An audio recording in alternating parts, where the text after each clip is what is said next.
Assalamualaikum warahmatullahi wabarakatuh. Kembali lagi kita membahas untuk materi analisis keputusan week terakhir ya. Supply Chain Operation Reference Model Score.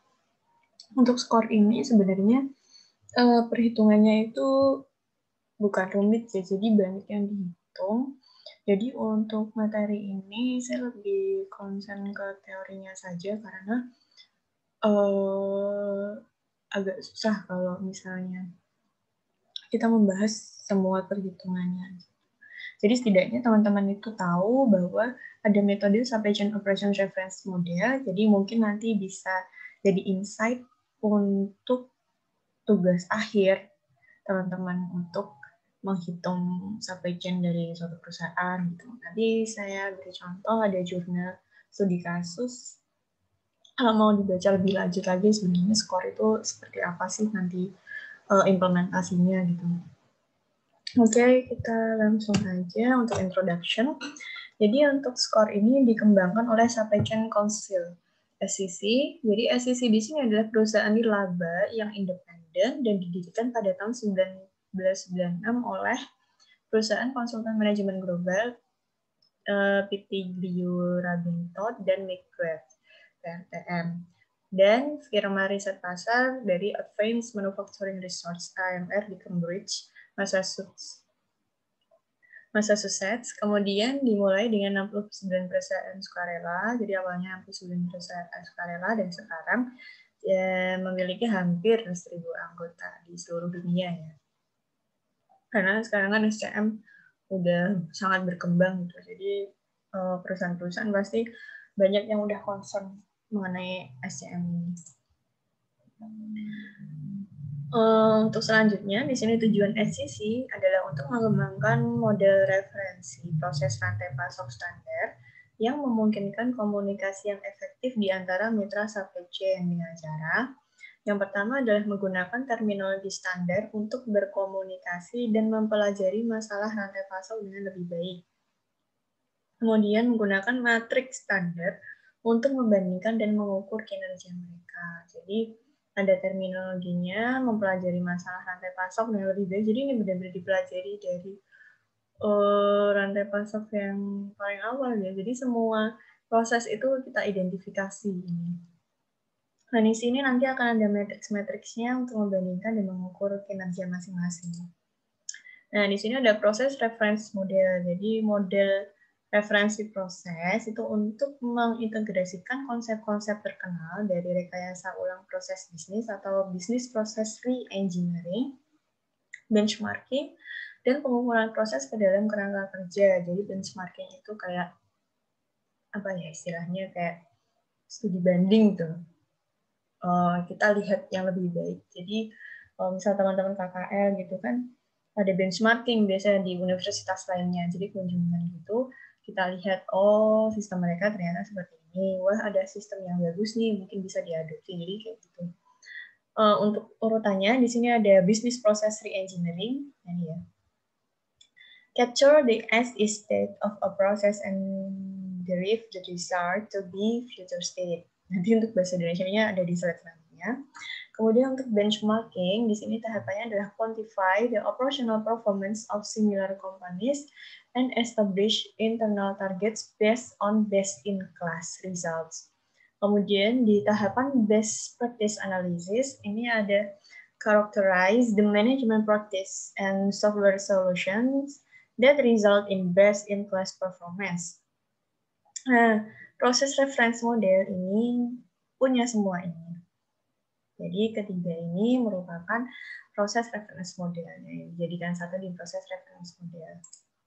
Nah, untuk bahasa Indonesianya, jadi untuk di tahap bisnis proses re-engineering ini menangkap keadaan apa adanya dari suatu proses dan mendapatkan keadaan yang diinginkan di masa depan. Jadi misal di perusahaan atau di pabrik itu tempat kalian bekerja.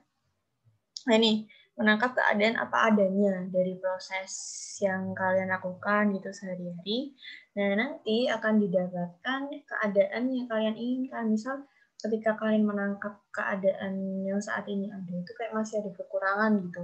Misal mesin-mesinnya ini kayak masih ada yang perlu di layout gitu, jadi biar alirannya itu bagus, terus atau untuk masalah pergudangan gitu distribusinya itu masih kurang cepat nih, apakah ini ada di transportasi nanti yang perlu diperbaiki atau bagaimana. Nah, ini adalah bisnis proses re-engineering. Kemudian untuk proses benchmarking, tadi adalah menghitung kinerja operasional perusahaan serupa dan tetapkan target internal berdasarkan hasil terbaik di kelasnya tadi ya, best in class. Jadi hasil terbaik di kelasnya. Jadi kalau misalnya teman-teman nih ada perusahaan serupa, jadi misal dulu itu saya bekerja di perusahaan wiring harness, nah itu anak perusahaannya banyak. Jadi perusahaan induknya itu kan ada di Jepang. Nah di Indonesia itu ada 7 atau berapa ya saya lupa perusahaannya itu. Nah kita itu sering kalau misalnya kita kayak meeting affiliate namanya. Meeting affiliate itu sering kayak compare atau ya sharing ngobrol gitu. Tapi belum sampai untuk menghitung kinerja operasional. Jadi biasanya kita tetap ngobrol-ngobrol itu untuk bisa kelihatan gitu sebenarnya yang best in class di antara semua affiliate itu siapa, yang terbaik dari semua affiliates yang memang bagus gitu. Jadi mungkin ada sistem yang bisa kita pakai atau implementasikan gitu kalau misalnya memang kita niat kan kita bisa belajar gitu. Jadi kadang ada yang harus belajar ke affiliate lain gitu untuk meningkatkan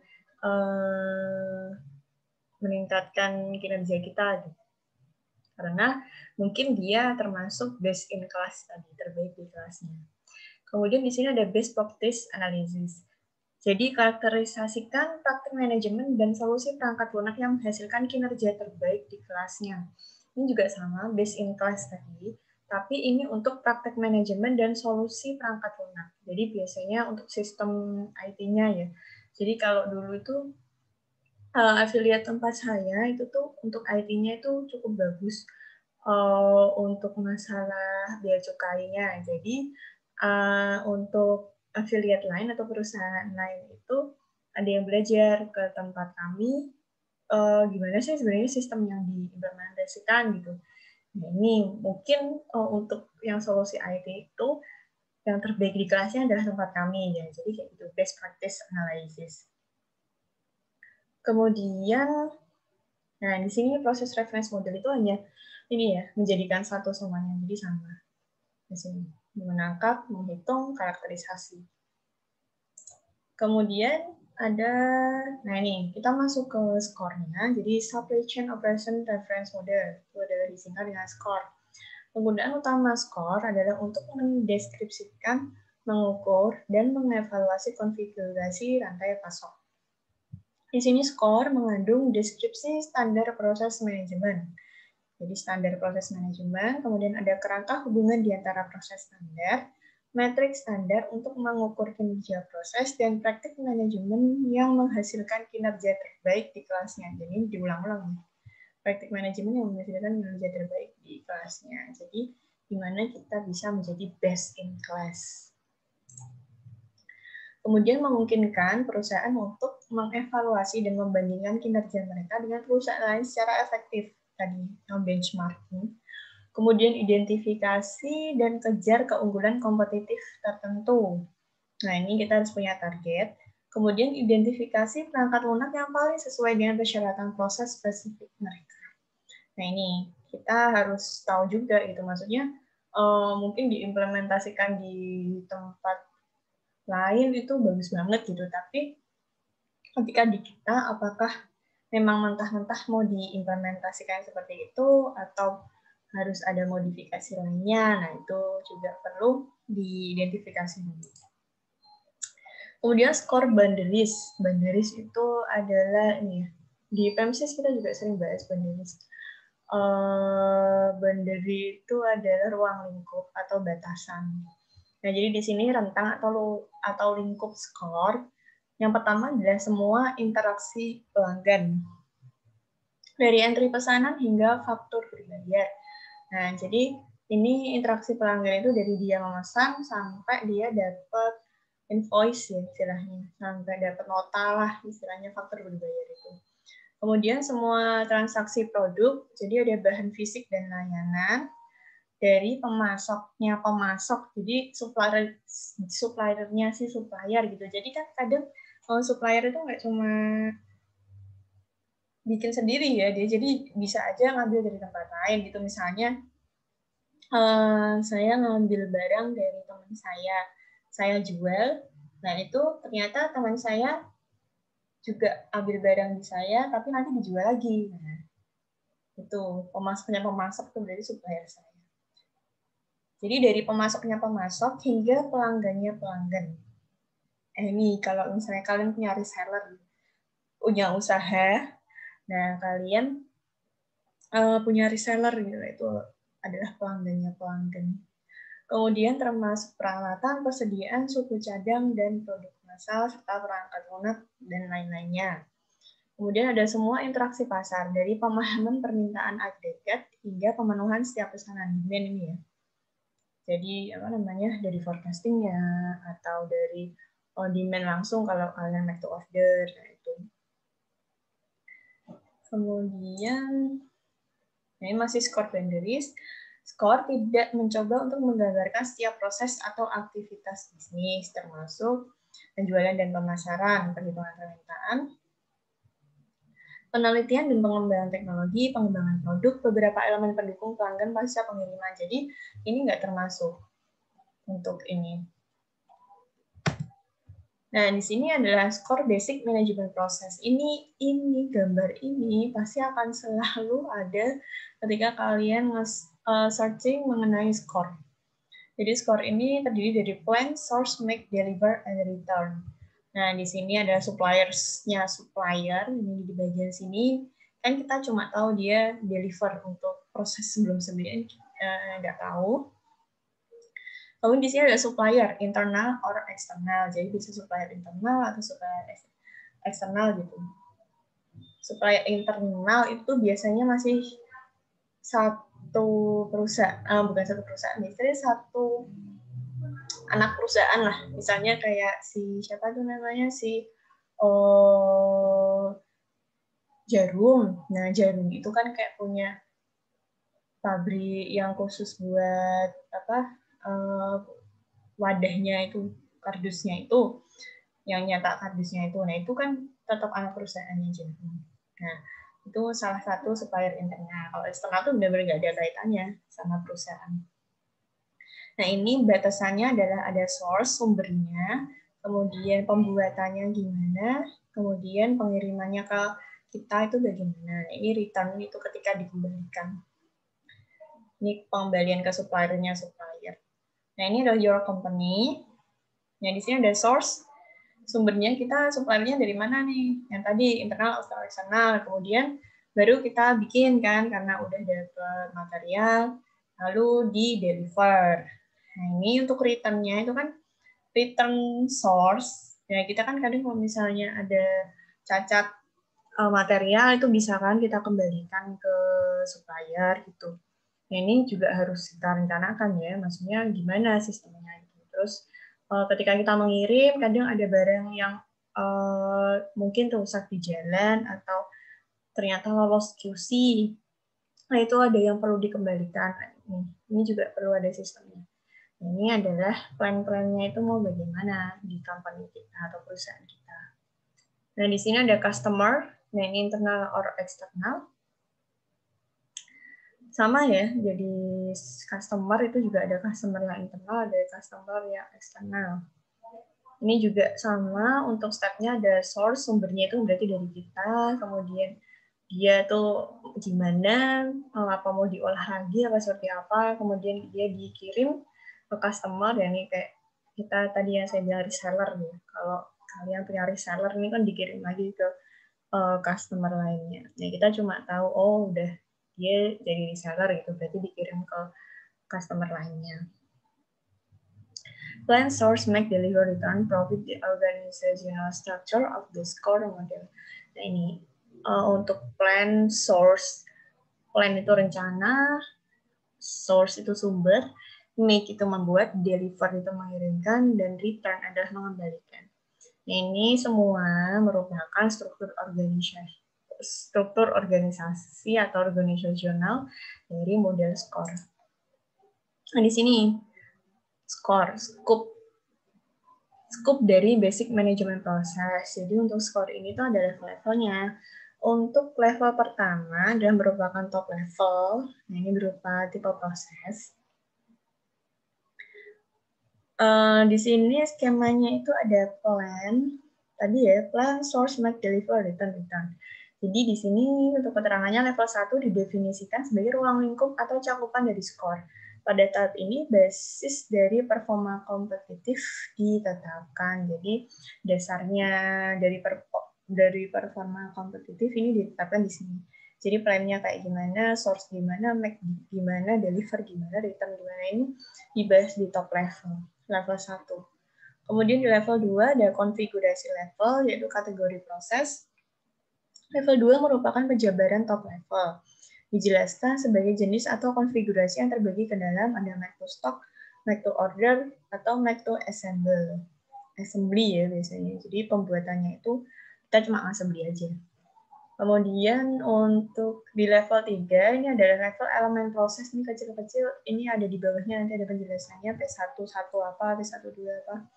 Nah, level 3 ini didefinisikan sebagai aktivitas yang dijalankan oleh perusahaan dalam mengidentifikasikan proses, mengatur input dan output, metrik performa, praktek terbaik, atau best practice, dan level 3 merupakan penjabaran dari masing-masing level 2. Nah, ini banyak banget ini di level 3.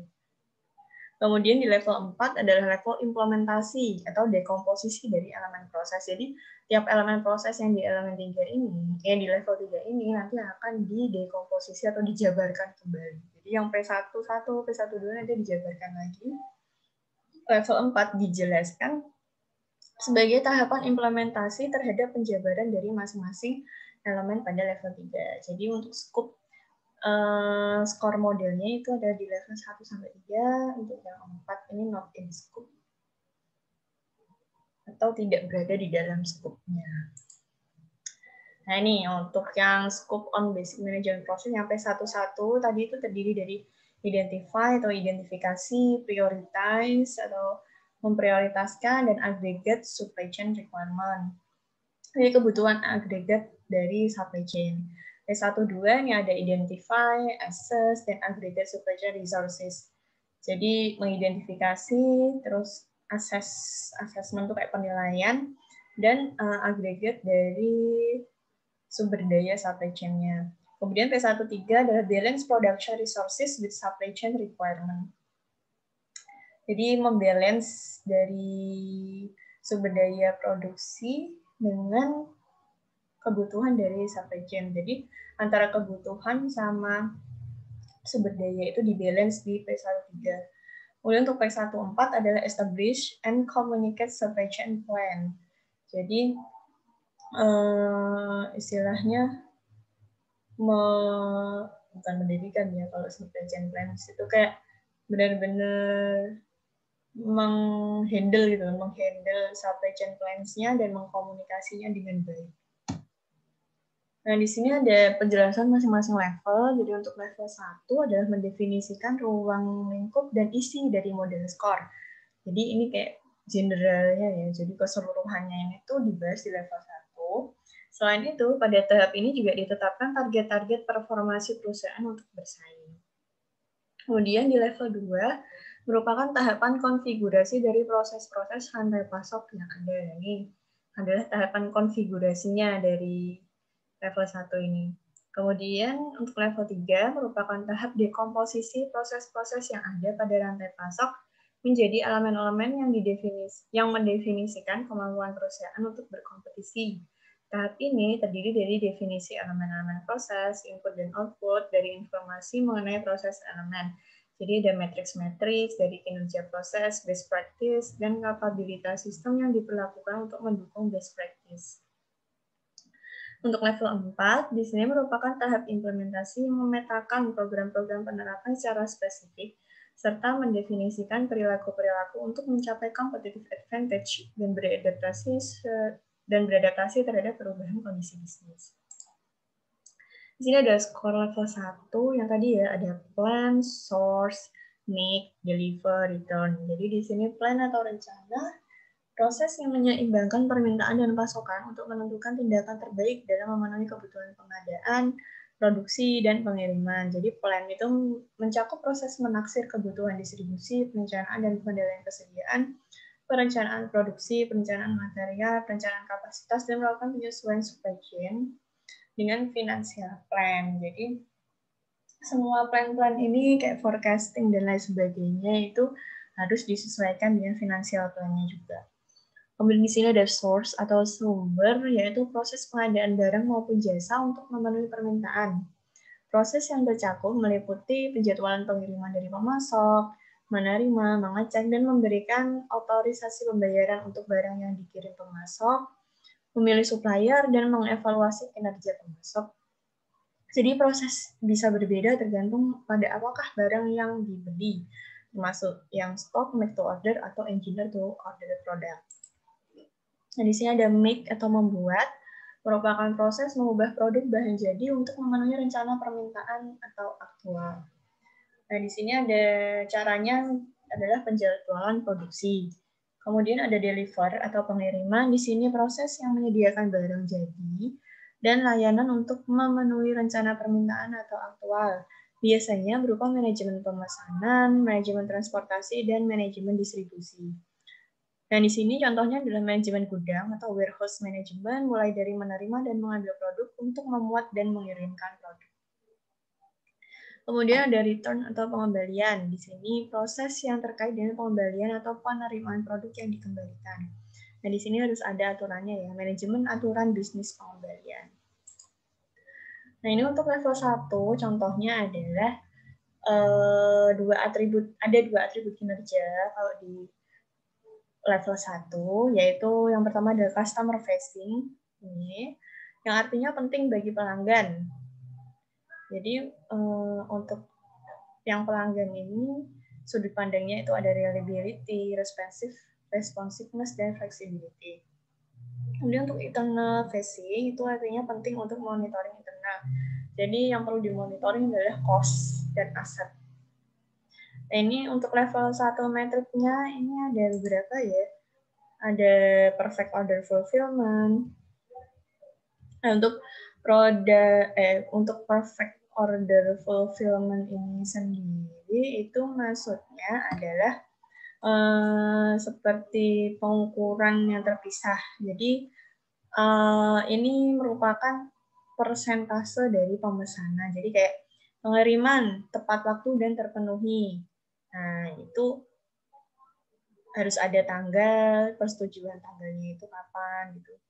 Misal jangka waktu pengiriman adalah 3 minggu. Nah, kayak gitu. Terus memenuhi 3 cara pencocokan pelanggan, ada faktur, purchase order, penerimaan itu dokumen-dokumennya juga harus lengkap. Tidak memiliki masalah kualitas barang. Jadi ketika datang dicek tuh oke semuanya. Masuk ke dokumen langsung. Kemudian ada order fulfillment cycle time. Ini adalah pengukuran berkelanjutan yang didefinisikan sebagai jumlah waktu dari otorisasi pelanggan berdasarkan sales order sampai penerimaan barang oleh pelanggan. Jadi cycle time, waktu siklus dari pemenuhan order. Jadi biasanya kalau konsumen tuh lebih seneng ordernya cepat sampai gitu ya. Jadi dari tiap pesan ketika udah disetujui itu cepat gitu untuk cycle time pengirimannya. Jadi dari disetujui sampai dia mau dikirim itu cepat. Kemudian ada upside supply chain flexibility. Ini adalah pengukuran terpisah didefinisikan sebagai jumlah waktu yang dibutuhkan sebuah supply chain untuk merespon sekitar 20% peningkatan permintaan yang tidak terencana tanpa penalti layanan dan biaya. Jadi fleksibilitas gitu ya. Misalnya saya tuh sebagai customer gitu, mau pesen nasi uduk itu 10 misal. Nah, tapi ternyata ada tambahan itu di luar dari ini ya, plan gitu. Misalnya untuk jadinya itu harusnya besok Minggu, tapi saya baru confirm hari Sabtu tuh harus nambah lagi nih 2 kan 20%. Nah, itu 2 buah. Nah, mereka tuh siap gitu loh. Jadi fleksibel. Oke, berarti nggak masalah kan, tambahnya cuma ini gitu. Tapi biasanya kalau perusahaan itu besar ya 20% tuh gede banget kan, kalau perusahaan kan pasti cuma 1-2. Nah, jadi kayak gitu fleksibilitasnya.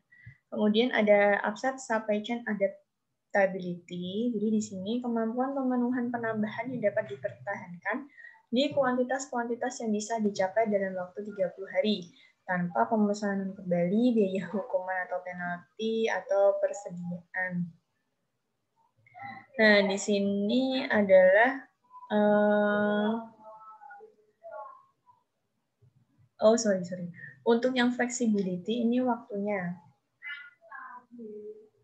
Jadi misal untuk konfirmasi kalau dia sanggup memenuhi penambahan gitu, lah itu ya konfirmasinya tuh cepet gitu, nggak yang lama gitu, mau dikirim baru konfirmasi itu enggak. Jadi kalau yang flexibility itu untuk respon time-nya itu cepat. Terus kalau yang adaptability itu yang tadi ya, jadi bisa boleh itu nambah untuk pemesanan yang agak mendadak dari awal pemesanan itu tadi. Jadi, misalnya kita pesan 10, tapi ternyata ini nih sebelum dikirim tuh ada tambahan lagi gitu. Nah, ini boleh. Jadi adaptability. Kemudian ada downside supply chain adaptability, itu adalah persentase maksimum reduksi di kuantitas order yang telah dilakukan dalam bisnis yang dapat mendukung 30 hari utama pengiriman yang tidak ada hukuman atau biaya atas barang. Nah, kalau yang tadi ditambah, upside itu nambah, kalau ini dikurangin. Nah, jadi biar nggak ada penalti itu kita menerapkan maksimum reduksinya gitu loh. Yang asalnya kita mau order 10 gitu, ternyata ini ada yang nggak jadi nih ternyata. Dan ternyata jadinya pesannya adalah 8 gitu. Nah, itu dia masih oke lah, nggak ada penalti. Nah, itu adalah maksimum reduksinya.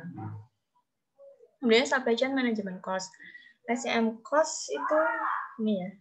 SCM cost ini adalah satu pengukuran terpisah yang didefinisikan sebagai biaya tetap dan operasional yang dihubungkan dengan proses supply chain plan, source, make, dan deliver. Nah, ini seperti kita bahas untuk yang cost tadi. Jadi harus disesuaikan dengan plan-nya. Ya, kalau misalnya kita source-nya itu mau beli 1.000 gitu, tapi ternyata di bagian finance-nya, cost-nya itu nggak bisa sampai beli 1.000, itu gimana? Nah, ini harus diseimbangkan. Kemudian ada cost of goods sold. Nah, ini adalah biaya berhubungan dengan pembelian bahan mentah sampai menjadi barang jadi. Biaya ini termasuk biaya langsung, biaya tenaga kerja dan bahan baku, dan tidak langsung, atau biaya overhead.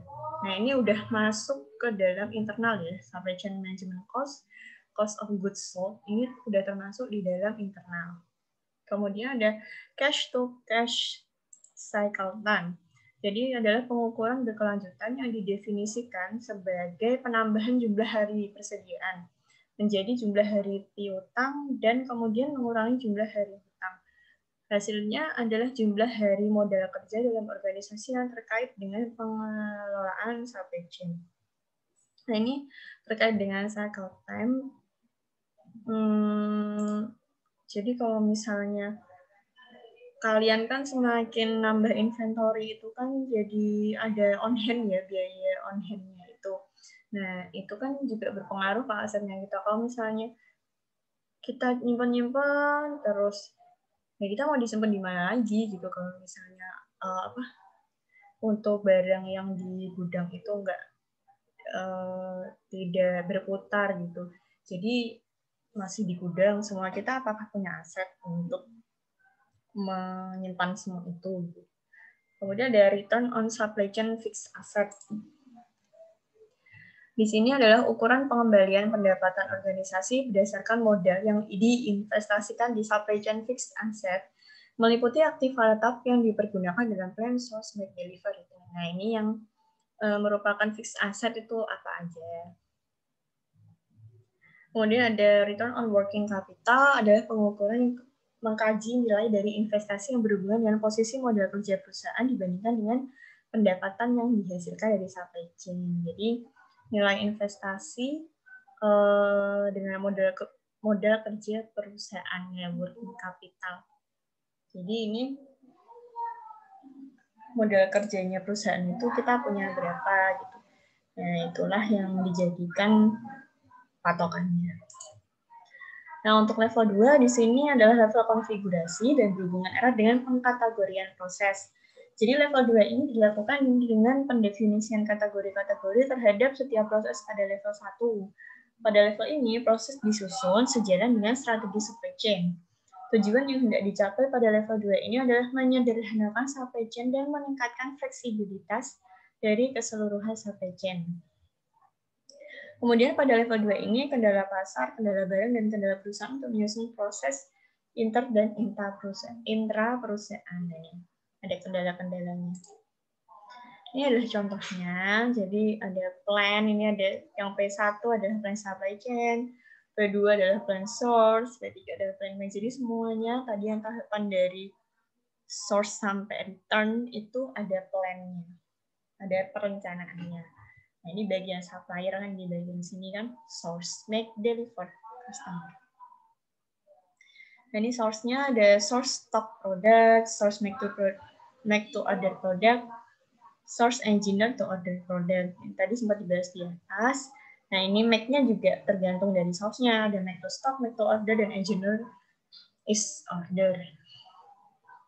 Di sini deliver, ada deliver stock product, ada deliver make to order product, deliver engineering to order product, dan deliver retail product. Skema untuk return. Jadi mengembalikan source, kalau di sini mengembalikan yang sudah dikirim. Nah, ini kecil-kecilan. Coba dibaca. Jadi ada manage data, manage inventory, capital asset, transportation, supply chain configuration, regulatory governance, kemudian specific element. Ini ada plan, source, make, deliver, return. Ini ke sana. Kemudian ini ada 3 tipe proses dalam score model. Ada proses planning, adalah proses yang mensejajarkan sumber daya yang diharapkan untuk memenuhi persyaratan permintaan yang diharapkan. Yang kedua adalah proses execution, adalah proses yang dipicu oleh permintaan yang direncanakan atau aktual, yang mengubah keadaan barang-barang materi. Jadi eksekusi prosesnya, perubahan produknya. Kemudian proses enable adalah proses yang mempersiapkan, memelihara atau mengatur informasi atau hubungan atas dasar proses perencanaan dan eksekusi. Nah, ini yang dia yang ngatur informasinya, ini perencanaan, ini eksekusi prosesnya, dan ini adalah yang mengatur aliran informasinya. Ini untuk yang level 3. Level paling bawah dalam score model. Jadi level implementasi, kemudian elemen proses diuraikan ke dalam tugas dan aktivitas lanjutan. Level implementasi tidak dicakup dalam lingkup score model. Ini kayak perencanaan implementasi. Jadi yang implementasi itu nanti level 4 nanti. Kemudian pada level 3, proses elemen dibagi ke dalam bentuk informasi input, output, serta throughput yang terdiri dari definisi proses elemen, informasi input dan output proses elemen, metrik pengukuran kinerja, best practice, kemampuan sistem yang diperlukan untuk menerapkan best practice, sistem dan alat bantu untuk melakukan fine tuning pada level strategi operasi. Fine tuning itu kayak penyesuaian. Jadi kayak radio gitu yang di-tuning sampai kalian nemu sinyal yang radionya itu bagus. Nah, ini untuk contoh skor di level 3. Jadi ini S1 di sini ada source stock product. Jadi sumbernya adalah stock product. Nah, di sini ada inputnya ini apa? Dari P2 ini ada sourcing plan, source execution data, logistic selection, istilah production schedule, replenishment-nya. Kemudian prosesnya, nah ini diapain ya prosesnya? Ada schedule, product deliveries, receive product, verify product. Nah ini kan proses elemennya berjalan nih ya. Dan tadi kan memang yang level 3 gitu kita fokus ke proses elemen. Nah ini sampai outputnya ini menghasilkan apa? Nah, ini ada transfer product, tourist supplier payment. Nah, di sini ada proses flow, input output, source of input, output destination. Kemudian pada level 4, implementasi dari supply chain ini mengambil peran. Jadi pada level ini digambarkan secara detail tugas-tugas di dalam setiap aktivitas yang dibutuhkan pada level 3 untuk mengimplementasikan dan mengelola supply chain berbasis harian. Nah ini implementasinya. Jadi detail banget ya. Yang D1 tadi deliver stock product. Ini yang deliver stock product tadi. D1 1 sampai nah ini. D113. Ini akan deliver stock product. Jadi akan mengirimkan stock product. From make or source, dari membuat atau dari sumber daya. Kan menerima produk di warehouse, terus ngambil produk. Nah di sini kan ada select carrier and rate shipment. Jadi mau lewat apa nih, dikirim lewat apa atau pada apa. Ini kita ngambil produk, nah baru diterima. Install produk dan dapat invoice. Jadi lanjutannya dari level 4. Nah, ini adalah breakdown-nya. Below level 3, each process element is described by classic hierarchical process decomposition. Jadi dari level 3 nanti setiap proses elemen akan dideskripsikan dengan menggunakan dekomposisi proses hierarkikal yang klasik. Jadi ya biasa gitu, di hierarki biasa, diturunin biasa. Di level 4 ini ada proses elemen D12.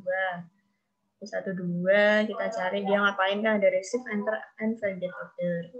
Nah ini kan dijabarin ada receive, enter, and validate price nih.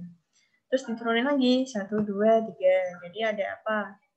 Check credit itu tuh ada, ini turunannya dari check credit. Access credit, screen, check credit availability, kemudian clear order, communicate with to customers. Terus ke bawah lagi kita turunkan dari contact accounting ini. Nah, ini ada di level 6. Ini kayak kalau kalian ingat tuh kayak di FD. Jadi diturunkan dari proses sebelumnya. Ini kan D12, D123. Nah, ini contact customer account rep.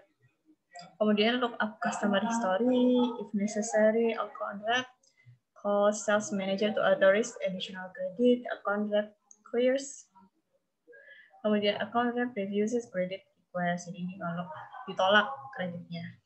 Nah ini hampir sama kayak DLT, cuma beda ini, beda sistem, diturunkan dari masing-masing. Nah, di sini ada rangkuman skor. Jadi, skor adalah model referensi proses yang dirancang untuk komunikasi yang efektif di antara mitra rantai pasokan. Dan di sini ada bahasa standar membantu manajemen untuk fokus pada masalah manajemen. Kemudian, sebagai standar industri, skor membantu fokus manajemen di seluruh rantai pasokan antar perusahaan.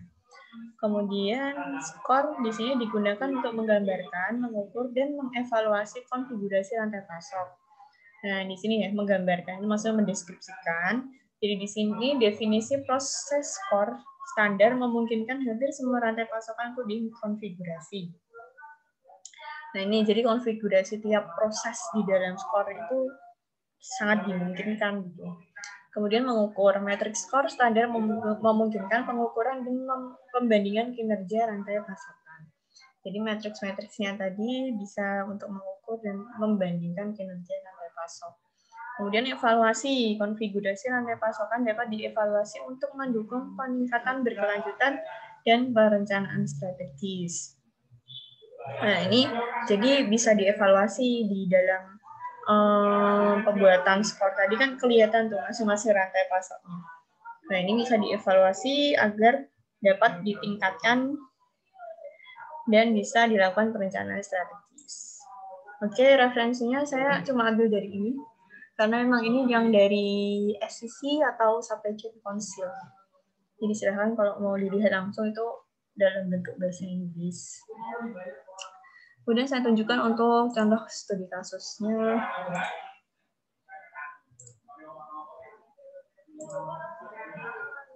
Ini saya cepat aja untuk studi kasusnya karena memang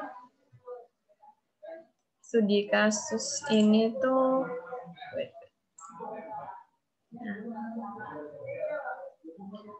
cuma saya liatin gambarannya aja. Jadi saya ambil dengan judul pengukuran kinerja supply chain berdasarkan proses inti pada supply chain operation reference core.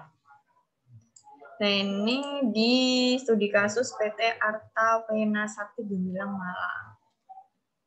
Nah, ini untuk dia itu menggunakan AHP untuk ini yang perlu di-highlight yang saya baca tadi.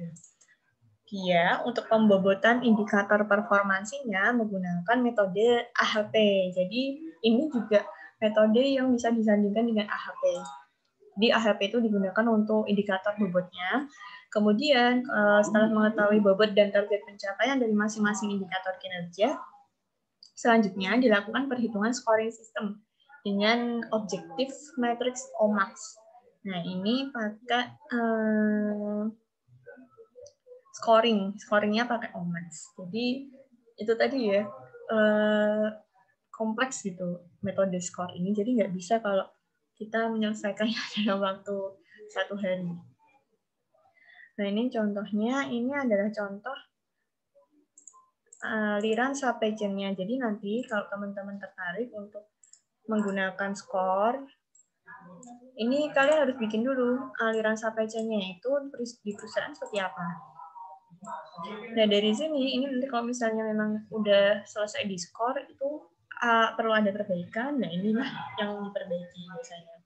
Jadi di sini ada alur-alurnya dari purchase order, konsumen, pemasaran, pengadaan, supplier, terus produksi, terus transportasinya bagaimana. Nah, ini aliran supply chain PT Arta Pena Sakti bilang. Itu aliran supply chain-nya. Nah, kemudian habis itu, nah kita bikin tahapan dari plan, source, map. Nah, ini plan, ini ada pemasaran produk ya, jadi ada plannya. Kemudian ini penerbitan PO, plan, source-nya dari mana, kemudian pembuatan pemasaran produk ke customer, terus identifikasi KPI tadi. Yang pembobotan tadi udah kita pakai AHP, di paper ini pakai AHP. Nah, ini didapatkan untuk bobotnya plan itu sekian, source 0,277, MAC 0,323, deliver sekian, return sekian, dan jumlahnya adalah 1. Dan inkonsistensi rasionya adalah 0,08. Jadi, kalau masih ingat di bawah 10% kan ini. Jadi, masih bisa diterima untuk pembobotannya. Kemudian dilanjutkan. Perhitungannya adalah pembobotan dimensi.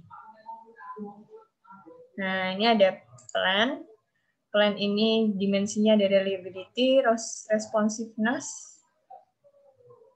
Nah, inconsistency rasionya 0,0 semua. Berarti diterima. Jadi tiap masing-masing ini. Di masing-masing tahapan, plan, source, make, deliver, return. Ini di tiap-tiap tahapan. Dihitung. Nah, ini kelihatan bobotnya. Nah, kemudian di sini ada pembobotan KPI. Ini dihitung, jadi bobot total KPI per ininya ya. Dihitung semua. Nah, ini didapatkan, dia di masing-masing elemen-elemennya ini dapat. Dihitung lagi. Nah, ini ada best practice. Dengan pengumpulan data perusahaan lain dari data latar terdahulu. Kemudian ada scoring system, pakai OMAX tadi. Nah, ini.